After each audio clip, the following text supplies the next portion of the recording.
3 திருமணம் செய்தும் நிம்மதி இல்லாமல் போலீஸ் ஸ்டேஷனுக்கு நடையாய் நடந்து கொண்டிருந்த பெண் தான் நிஷா.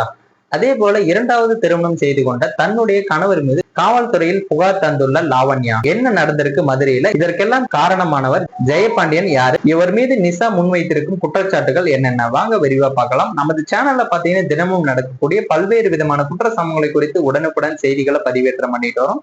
நீங்களும் இது போன்ற குற்ற சம்பவங்களை குறித்து உடனுக்குடன் செய்திகளை தெரிஞ்சுக்க மறக்காம நமது சேனலை சப்ஸ்கிரைப் பண்ணுங்க, பெல் ஐக்கானை கிளிக் பண்ணுங்க. அப்பதான் நம்ம போடக்கூடிய வீடியோ உங்களுக்கு உடனுக்குடன் நோட்டிபிகேஷனா வந்து சேரும். கன்னியாகுமரி மாவட்டம் நாகர்கோவில் பகுதியை சேர்ந்தவர் நிஷா. இவருக்கு பாத்தீங்கன்னா தற்போது பெயர் மாற்றப்பட்டு நமது சேனல்ல சொல்லப்பட்டு வருகிறோம். இவருக்கு கடந்த 2005ஆம் ஆண்டு அதே ஊரை சேர்ந்த முகமது என்பவருடன் திருமணம் நடந்திருக்கு. ஆனால் கடந்த 2011ஆம் ஆண்டு மஸ்கட்டில் நடந்த விபத்து ஒன்றில் அவர் இறந்தும் இருக்காரு. இதனால நிஷா தனியாகவும் வாழ்ந்து வந்திருக்காங்க. அப்போது பாத்தீங்கன்னா பக்கத்து வீட்டில் வசித்த ஆரல்வாய்மொழி காவல் நிலைய இன்ஸ்பெக்டர் ராஜாராமுடன் நட்பு ஏற்பட்டிருக்கு.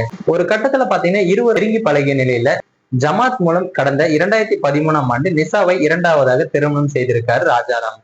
பிறகு இந்த தம்பதி சிவகங்கை மாவட்டம் சிங்கம்புணரி போலீஸ் குவார்டர்ஸ்ல வசித்து வந்திருக்காங்க.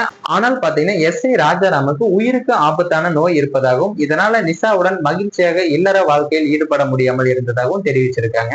இப்படிப்பட்ட சூழ்நிலையில் பாத்தீங்கன்னா ராஜாராமுக்கு டிரைவராக பணியாற்றிய எஸ்ஐ ஜெயபாண்டியன் நிஷாவுக்கு அறிமுகமாயிருக்காரு.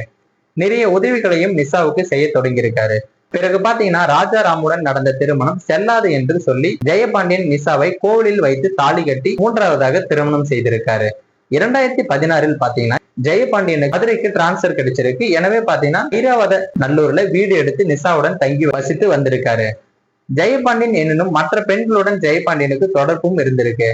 ஜெயபாண்டியனின் நடவடிக்கையில் நிஷாவுக்கு சந்தேகம் வலுத்திருக்கு. பல பெண்களுடன் போனில் பேசுவது, மெசேஜ் அனுப்புவது போன்ற செயல்களை நிஷா கண்காணிக்க துவங்கியிருக்காங்க. இது குறித்து நேரடியாகவோ ஜெயபாண்டியனிடம் கேட்பதற்கு தன்னுடைய அத்தை மகள் லாவண்யா வாழ்க்கையில பாதிக்கப்பட்டிருப்பதால பாத்தீங்கன்னா அவருக்கு அடிக்கடி ஆறுதல் சொல்லி வருவதாக சமாளிச்சிருக்காரு. ஆனால் பாத்தீங்கன்னா தனக்கு தெரியாமல் நிஷாவை திருமணம் செய்ததும் லாவண்யாவுக்கு அதிர்ச்சியை தந்திருக்கு. காரணம் பாத்தீங்கன்னா லாவண்யாவை 2வதாக திருமணம் செய்திருக்காரு ஜெயபாண்டியன். இதை அறிந்த லாவண்யா உடனடியாக ஜெயபாண்டியன் மீது போலீஸ்ல புகார் அளிச்சிருக்காரு.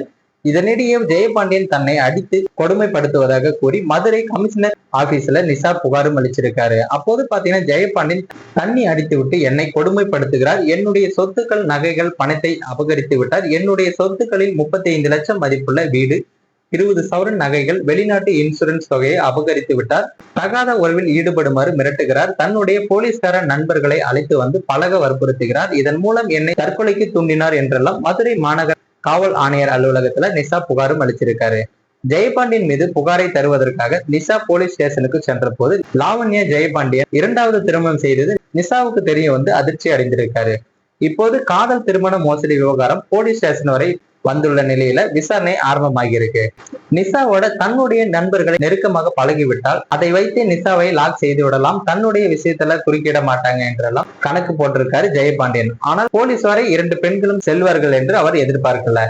இன்ஸ்பெக்டர் ராஜாராம் தனக்கு திருமணத்தை மறைத்து ஏமாற்றியதாக நிஷாவுக்கும் ஜெயபாண்டியன் தனக்கு தெரியாமல் 2வது திருமணம் செய்து கொண்டதாகவும் லாவண்யா புகார்களை மாறி மாறி சொல்லியிருக்காங்க. இந்த சம்பவம் பாத்தீங்கன்னா அப்பகுதியில பெரும் பரபரப்பை ஏற்படுத்தி வருகிறது. மேலும் இது போன்ற சம்பவங்களை உடனுக்குடன் காண மறக்காம நமது சேனலை சப்ஸ்கிரைப் பண்ணுங்க, பெல் ஐக்கானை கிளிக் பண்ணுங்க. அப்பதான் நம்ம போடக்கூடிய வீடியோ உங்களுக்கு உடனுக்குடன் நோட்டிபிகேஷனா வந்து சேரும்.